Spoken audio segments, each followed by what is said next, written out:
আসসালামু আলাইকুম বন্ধুরা, আশা করি সবাই ভালো আছেন। আমরা ভালো আছি।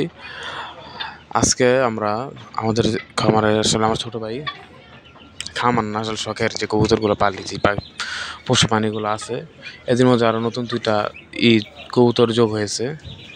এটা হচ্ছে দেখতে পাচ্ছেন একটা মিলি হুমা, যেটা মিলি রেসার বলে। এই মিলি হুমাটা আমার ছোটো ভাই গত রবিবার হাট থেকে কিনে আনছিল। আর এটা কিনে আনার পর আমার জন্য বলছিল, ভাই তুমি যে একটা হুমা নর বা মিলি হুমা নর পেলে আমার জন্য আয়না দিও। আসলে আমি তারপরে চেষ্টা করছি, খুঁজছি, কিন্তু পরে আমি রবিবার, সোম, মঙ্গল, বুধবারে আমি এই মাদিটা আনছি। আসলে এটা আপনারা যারা আমার অনেক আগে থেকে ভিডিওগুলো দেখেন ওনারা হয়তো জানেন। আমার যে দুইটা কাগজি কবুতর ছিল, ওই কাগজি কবুতরগুলো আমি আমার এক ছোটো ভাইয়ের পালতে দিয়েছিলাম।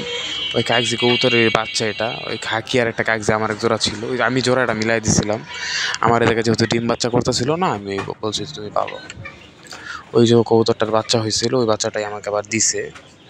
যাকে ওই বাচ্চাটার সাথে দেখে না যে আমি মিলি ছোড়াটা কিন্তু জোড়া এখনও মিলছে নাকি আমি বুঝতে পারছি না। যত নটটা আনছি পরে একটু ডাকছিল, এখন আর ডাকতেছে না।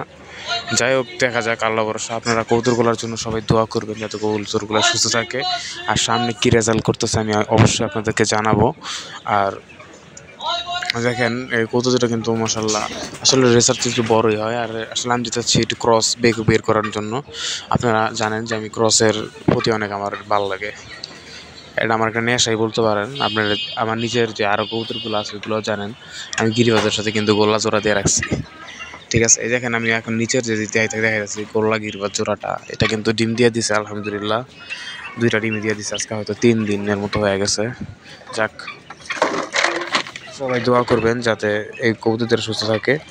আর দেখতেই পারতেছেন যে নটটা কিন্তু ওমে বসে আছে, আর মাদিটা কিন্তু সাইডেই বসে আছে। আসলে মাদিরা তখন বাইরেই ছিল, আমাকে এখন মাত্র কিছুক্ষণ আগে ঘরে ঢুকছে। আর দেখতে পাচ্ছেন যে দেখা যাক, আসলে এই জোড়ায় কিন্তু এবার নিয়ে 3বার আমার বাসায় মাদিটা ডিম দিল।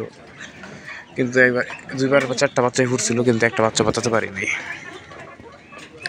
দেখা যাক এবার কি হয়। এখন আমি দেখেন যে নিচেতে দুঃখের বিষয়, আমার এই যে মাদিটা চলে গেছিলো, আবার আইসে বাচ্চারা একটু বড় করে রাইখে আবার কিন্তু চলে গেছে। ঠিক আছে, আসলে কি করবো কোনোভাবে কিছু বুঝতে পারতেছি না। আমি এটার একদিনও খুঁজতে যাইনি, আমার ছোটো ভাই কয়েকদিন খুঁজছে। আর দেখুন যে মাশাআল্লাহ বাচ্চাটা কিন্তু মাশাআল্লাহ এখন বড় হয়ে গেছে, তাই আমার তেমন কোনো টেনশন নাই।